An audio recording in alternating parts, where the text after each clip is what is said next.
धारणा। अग्निदेव कहते हैं, मुने, ध्येय वस्तु में जो मन की स्थिति होती है उसे धारणा कहते हैं।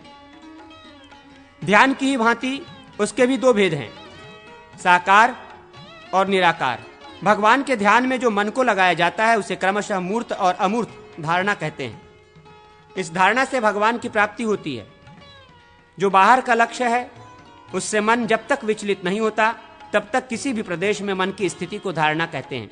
देह के भीतर नियत समय तक जो मन को रोका रखा जाता है और वो अपने लक्ष्य से विचलित नहीं होता, यही अवस्था धारणा कहलाती है। 12 आयाम की धारणा होती है, 12 धारणा का ध्यान होता है तथा 12 ध्यान पर्यंत जो मन की एकाग्रता है उसे समाधि कहते हैं। जिसका मन धारणा के अभ्यास में लगा हुआ है, उसी अवस्था में यदि उसके प्राणों का परित्याग हो जाए तो वो पुरुष अपने 21 पीढ़ी का उद्धार करके अत्यंत उत्कृष्ट स्वर्ग पद को प्राप्त होता है।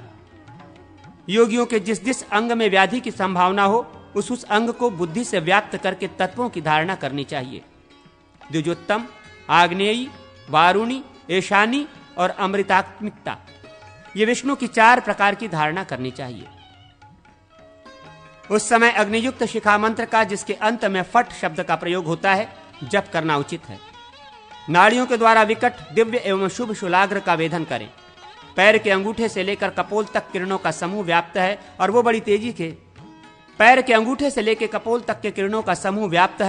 बड़ी तेजी के साथ ऊपर नीचे तथा इधर उधर फैल रहा है, ऐसी भावना करें। महामुने, श्रेष्ठ साधक को तब तक रश्मि मंडल का चिंतन करते रहना चाहिए जब तक कि वो अपने संपूर्ण शरीर को उसके भीतर भस्म होता ना देखे। तदनंतर उस धारणा का उपसंहार करे।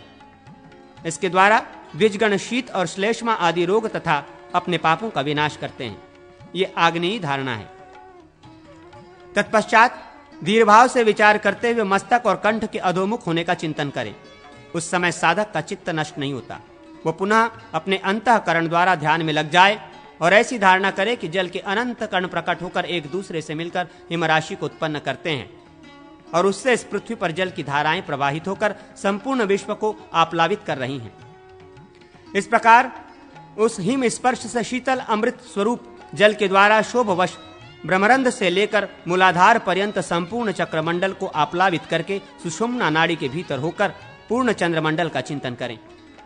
भूख, प्यास आदि के क्रम से प्राप्त होने वाले क्लेशों से अत्यंत पीड़ित होकर अपने तुष्टि के लिए इस वारुणी धारणा का चिंतन करना चाहिए तथा उस समय आलस्य छोड़कर विष्णु मंत्र का जप करना ही भी उचित है।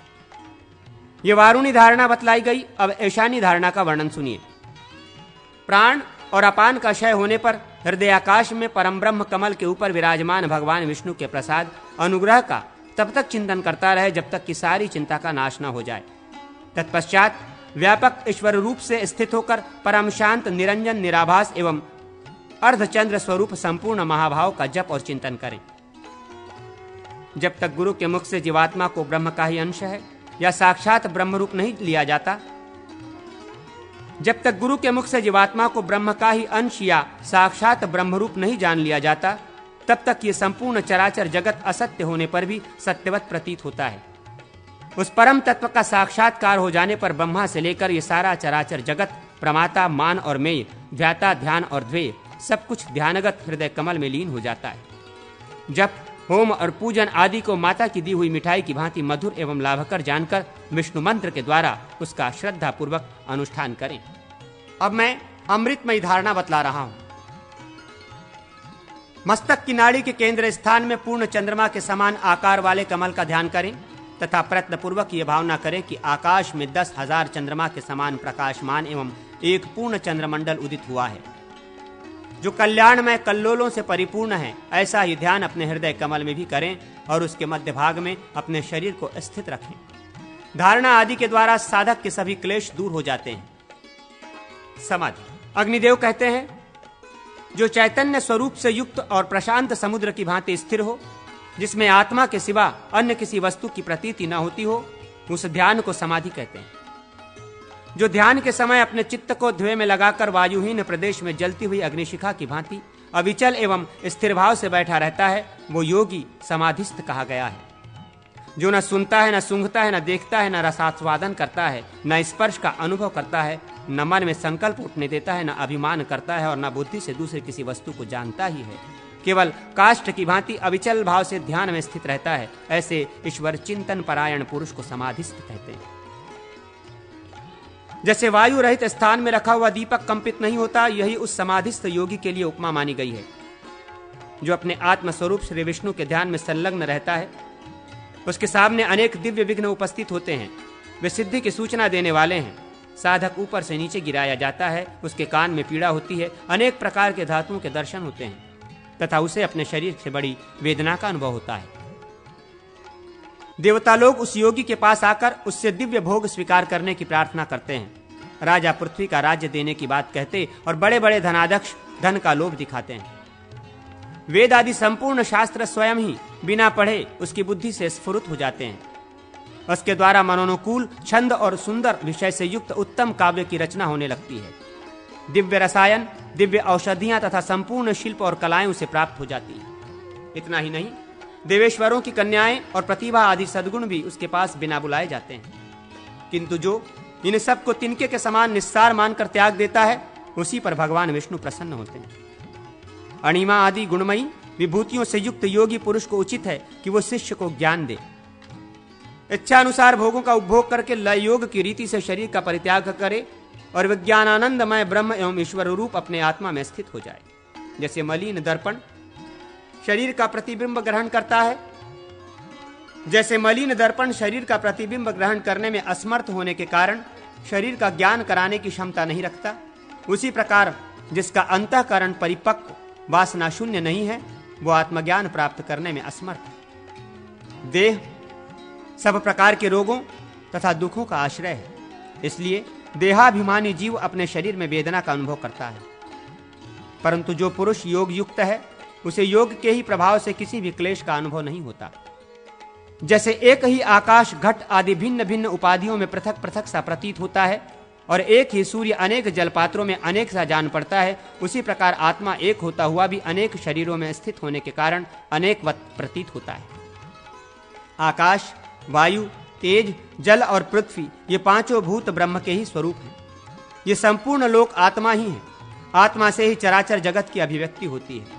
जैसे कुम्हार मिट्टी, डंडा और चाक के संयोग से घड़ा बनाता है, अथवा जिस प्रकार घर बनाने वाला मनुष्य तृण, मिट्टी और काठ से घर तैयार करता है, उसी प्रकार जीवात्मा इंद्रियों को साथ ले कार्यकरण संघात को एक चित्त करके भिन्न भिन्न योनियों में अपने को उत्पन्न करता है। कर्म से, दोष और मोह से तथा स्वेच्छा से ही जीव बंधन में पड़ता है और ज्ञान से ही उसकी मुक्ति होती है। योगी पुरुष धर्मानुष्ठान करने से कभी रोग का भागी नहीं होता। जैसे बत्ती, तैलपात्र और तैल, इन तीनों के संयोग से ही दीपक की स्थिति है, इनमें से एक के अभाव में भी दीपक नहीं रह सकता। उसी प्रकार योग और धर्म के बिना विकार, रोग की प्राप्ति देखी जाती है और इस प्रकार अकाल में ही प्राणों का क्षय हो जाता है। हमारे हृदय के भीतर जो दीपक की भांति प्रकाशमान आत्मा है, उसकी अनंत किरणें फैली हुई हैं, जो श्वेत, कृष्ण, पिंगल, नील, कपिल, पित्त और रक्त वर्ण की हैं। उनमें से एक किरण ऐसी है जो सूर्यमंडल को भेद कर सीधे ऊपर को चली गई है और ब्रह्मलोक को भी लांघ गई है। उसी के मार्ग से योगी पुरुष परम गति को प्राप्त होता है। उसके सिवा और भी सैकड़ों किरणें ऊपर की ओर स्थित हैं। उनके द्वारा मनुष्य भिन्न भिन्न देवताओं के निवासभूत लोकों में जाता है। जो एक ही रंग की बहुत सी किरणें नीचे की ओर स्थित हैं, उनकी कांति बड़ी कोमल है। उन्हीं के द्वारा जीव इस लोक में कर्म भोग के लिए आता है। समस्त ज्ञानेंद्रियां, मन, कर्मेंद्रियां, अहंकार, बुद्धि, पृथ्वी आदि पांच भूत तथा अव्यक्त प्रकृति ये क्षेत्र कहलाते हैं और आत्मा ही इस क्षेत्र का ज्ञान रखने वाले क्षेत्रज्ञ कहलाता है। वही संपूर्ण भूतों का ईश्वर है। सत, असत तथा सदसत सब उसी के स्वरूप हैं। व्यक्त प्रकृति से समष्ट बुद्धि महतत्व की उत्पत्ति होती है, उससे अहंकार उत्पन्न होता है। अहंकार से आकाश आदि पांच भूत उत्पन्न होते हैं, जो उत्तरोत्तर एकाधिक गुणों वाले हैं। शब्द, स्पर्श, रूप, रस और गंध ये क्रमशः उन पांचों भूतों के गुण हैं। इनमें से जो भूत जिसके आश्रय में है, वो उसी में लीन होता है। सत्व, रज और तम ये अव्यक्त प्रकृति के ही गुण हैं। जीव रजोगुण और तमोगुण से आविष्ट हो चक्र की भांति घूमता रहता है। जो सबका आदि होता हुआ स्वयं अनादि है, वही परम पुरुष परमात्मा है। मन और इंद्रियों से जिसका ग्रहण होता है वो विकार विकृत होने वाला प्राकृत तत्व कहलाता है, जिससे वेद, पुराण, विद्या, उपनिषद, श्लोक, सूत्र, भाष्य तथा अन्य वांग्मय की अभिव्यक्ति हुई वही परमात्मा है। पितृयान मार्ग की उपविधि से लेकर अगस्त तारा के बीच का जो मार्ग है उससे संतान की कामना वाले अग्निहोत्री लोग स्वर्ग में जाते हैं। जो भलीभांति दान में तत्पर तथा 8 गुणों से युक्त होते हैं वे भी उसी भांति यात्रा करते हैं। 88,000 गृहस्थ मुनि हैं जो सब धर्मों के प्रवर्तक हैं।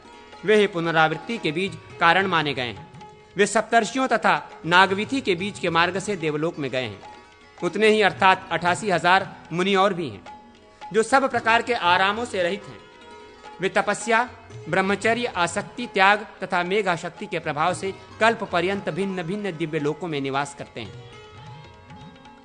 वेदों का निरंतर स्वाध्याय, निष्काम यज्ञ, ब्रह्मचर्य, तप, इंद्रिय संयम, श्रद्धा, उपवास तथा सत्य भाषण ये आत्मज्ञान के हेतु हैं।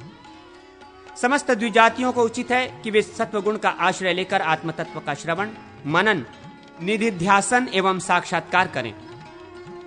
जो इसे इस प्रकार जानते हैं, जो वानप्रस्थ आश्रम का आश्रय ले चुके हैं और परम श्रद्धा से युक्त हो सत्य की उपासना करते हैं, वे क्रमशः अग्नि, दिन, शुक्ल पक्ष, उत्तरायण, देवलोक, सूर्यमंडल तथा विद्युत के अभिमानी देवताओं के लोकों में जाते हैं। तदनंतर मानस पुरुष वहां आकर उन्हें साथ ले जा ब्रह्मलोक का निवासी बना देता है।